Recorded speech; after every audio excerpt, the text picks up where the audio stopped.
The day you left for Marseille,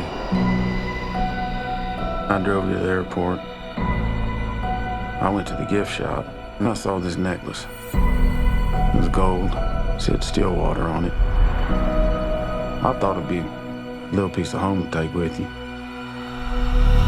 Some folks are born made to wear the flag. You're in Marseille for vacation?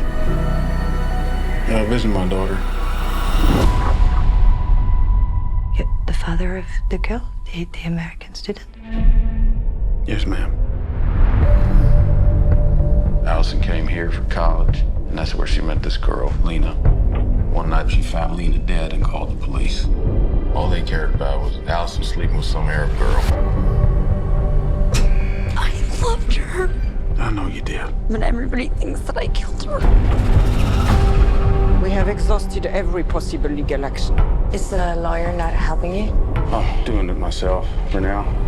I could help. What's your name? Maya. Maya. Oh, that's nice. She's very protective with me. You seen that guy before?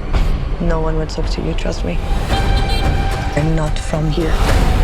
It's not safe for you. She's my little girl. Dad, please. I'm not gonna give up. It will be a serious mistake to commit a crime to prove your daughter innocent. It will not get her out of jail, and it will send you in. Lord, please keep a watchful eye on Allison. Amen. Police. Did you ask her to lie? I'm trying to get my little girl out of jail. That's all I give a damn about. You sound very American right now. Good, I am. Yeah, and you're also a stranger here. What did you do? You just have to trust me.